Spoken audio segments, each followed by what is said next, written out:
আসসালামু আলাইকুম। সবাই কেমন আছেন? আমি আলহামদুলিল্লাহ ভালো আছি আপনাদের দোয়ায়। আজকে আমি আপনাদের জন্য একটি নতুন গল্প নিয়ে আসছি। আগে নতুন গল্প নিয়ে আসছিলাম, সেগুলো তেমন ভিউজ আসেনি। আমি আশা করতেছি এই গল্পে আপনারা ভালো রেসপন্স দেবেন। গল্পটি সুন্দর এবং রোমান্টিক গল্পে আমি এআই দিয়ে ভয়েস দিয়েছি, কারণ বুঝতে পারছেন ফ্যামিলির জন্য সব গল্পে এখানে ভয়েস দেওয়া সম্ভব না। পরবর্তীতে আমি যখন কলেজ বা ভার্সিটিতে চলে যাব তখন আমি নিজে ভয়েস দিয়ে ভিডিও মেক করার চেষ্টা করব। আর গল্পটি কেমন লাগে আপনারা সকলে কমেন্টে বলে যাবেন, আর অবশ্যই একটা করে লাইক আর একটা করে কমেন্ট করার চেষ্টা করবেন। আদ্রিতা, তু তু তুমি আমার দিকে এমন করে এগোচ্ছ কেন? ঈশান মাতাল হয়ে বউয়ের দিকে কেন এগোয় জানেন না আপনি? আদ্রিতা, জানি, কিন্তু তুমি কি করতে চাইছো বলো? ঈশান মাতাল হয়ে, কারণ আমি আপনাকে আদর করতে চাই। আমার আদর চাই এখন।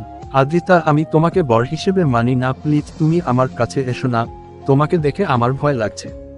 ঈশান মাতাল হয়ে, আদর করলে তো ভয় একটু লাগবেই। আজকে যদি আদর করি পরে আর ভয় লাগবে না, কাছে আসেন না ভাবি।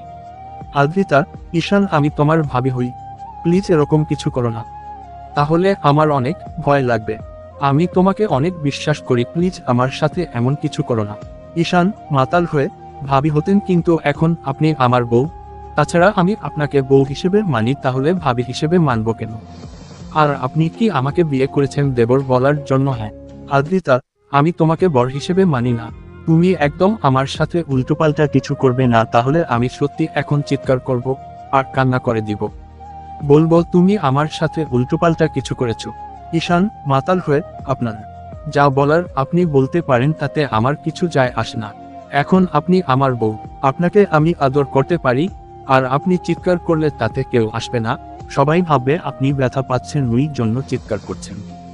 আচ্ছা ভাইয়া কি আপনাকে আদর করেনি? নাকি যে আপনি ব্যথা পাবেন? নাকি আপনি এখনো ভাজিন আছেন? আমার তো মনে হয় না। তার উপর আপনার যে সুন্দর ফিগার আর যে হট দেখতে, আপনি বিয়ের আগে তো আপনার বয়ফ্রেন্ডের সাথে সব হয়ে যাওয়ার কথা। আদ্রিতা, ছি ঈশান, তুমি এসব কি বলছো? তুমি এগুলো বলতে পারলে আমাকে? আমি না তোমার ভাবি হই, তুমি এগুলো আমাকে নিয়ে কি করে চিন্তা করতে পারো না প্লিজ? ঈশান মাতাল হয়ে, আপনি আমাকে যা ভাবার ভাবতে পারেন তা ছাড়া আপনি তো দেখতে সত্যি অনেক হট।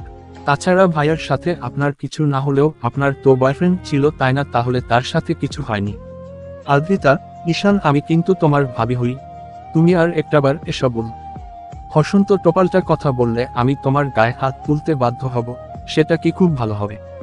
ঈশান মাতাল হবে, দেখেন আপনি আমাকে যতই ভাবি বলে এড়িয়ে যাওয়ার চেষ্টা করেন, আমাকে দেবর সাজিয়ে দূরে সরিয়ে দেওয়ার চেষ্টা করেন, এখন তো আমি আপনার বর, তাহলে আপনি আমার থেকে দূরে সরে যাবেন কেন? আমি তো আপনাকে ভালোবাসি, এখন আপনি থেকে আদর পেতে চাই, তাহলে আপনি আমাকে আদর করতে দিবেন না কেন? নাকি আমি দেখতে খারাপ ভাবি বলেন? আপনি তো বলতেন যে বিয়েটা করে নেবেন, তাহলে এখন আপনি আমাকে মানতে চাইছেন না কেন? নাকি আমি কোনো বাজে কাজ করেছি যার জন্য আপনি আমাকে এমন করে দূরে সরিয়ে দিতে চাইছেন?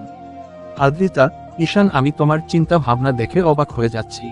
একে তো তুমি আমাকে নিয়ে এরকম বাজে চিন্তা ভাবনা পোষণ করো, তারপর এমন করে তুমি সাতলামি করতেছো। তুমি কি খেয়েছো আমাকে একটু বলবে? তোমার হাত ভাব দেখে আমার ভালো লাগছে না, তাই প্লিজ তুমি এরকম কথা না বলে আমাকে বলো কি হয়েছে তোমার। আর তুমি তো বলেছিলে বিয়েটা করবে না, তাহলে হুটহাট বাসর ঘরে এসে এরকম করতে শুরু করেছো কেন?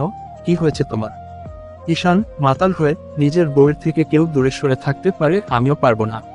তাছাড়া আপনাকে আমার প্রচন্ড পরিমাণে ভালো লাগে, আর আজকে আপনাকে পুরো আমার বউয়ের মতো লাগতেছে। বউয়ের মতো কি? আপনি তো আমারই বউ। তাছাড়া চিন্তাভাবনা পোষণ করার কি আছে? এখনকার মেয়েরা তো মই। আর ভাইয়ার সাথে তো আপনার সবই হবার কথা, কারণ 3টা মাস আপনার সাথে ভাইয়ার বিয়ে হয়েছিল, তাহলে আপনাকে কিভাবে ভার্জিন সেটা বলতে চাইছেন?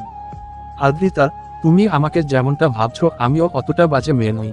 দেখো, তোমার ভাইয়া আমাকে বিয়ে করেছিল ঠিকই, কিন্তু সে অন্য কাউকে ভালোবাসতো। তোমার আব্বু তাকে তেজপুত্র করে দিয়েছিল, দেখেই আমাদের বিয়ে দিয়েছিল। আমি বিয়ের 1 মাস পর জানতে পেরেছি তোমার ভাইয়া কারোর সাথে রিলেশন আছে, কিন্তু তখন ও আমাকে ইগনোর করে যেত। আমি তাকে বারবার মায়ে ফেলার চেষ্টা করেছি, তারপরও সে আমাকে ভালোবাসেনি। আমি যখন বুঝতে পারলাম তখন বাসায় বলে দেই, আর তখন আব্বু আম্মু আমাকে বারণ করেছিল। তোমার বাসায় বলতেই আম্মু বলেছিল মেয়েদেরকে তার স্বামীকে আঁচলে বেঁধে রাখতে হয়। আমিও সেটা চেষ্টা করেছিলাম, কিন্তু তার বিপরীত হবে। তোমার ভাই যে বাসা থেকে চলে যাবে সেটা আমি ভাবতে পারিনি। ঈশান মাতাল হয়ে, ও তার মানে আপনি বলতে চাইছেন যে বিয়ের আগে আপনি যাই করেছেন না না করেছেন কিন্তু ভাইয়ার সাথে আপনার কিছুই হয়নি, তাই তো? তাতে কি? বিয়ের আগে তো আপনার বয়ফ্রেন্ড ছিল, তাহলে আপনার বয়ফ্রেন্ড আপনাকে আদর করেনি, ভালোবাসেনি? আদ্রিতা, ঈশান তুমি কিন্তু বাড়াবাড়ি করে ফেলছো। আমি তোমার থেকে সিনিয়র, আর তোমার ভাবি আর ভাবিকে তুমি এসব আজে বাজে প্রশ্ন করতে পারো না। ঈশান মাতাল হয়ে, দেখেন আপনি এসব উল্টোপাল্টা কাজ করতে পারবেন, আর আমি আপনাকে প্রশ্ন করলেই দোষ। একদম আমার উপর রাগারাগি করবেন না। এখন কিন্তু আমি আপনার বর, আর আপনি কাকে ভাবি বলে দাবি করতে বলছেন? একটা সময় আপনি আমার ভাবি ছিলেন, কিন্তু আমি আপনার দেবর থাকলেও এখন আপনাকে বউ হিসেবে মানি আর আদর করতে চাই। ওই জন্যই বাসর ঘরে এসেছি। আপনি কিন্তু আমাকে আজকে আদর করতে দিবেন। অনেক ভালোবাসবো আপনাকে আজকে।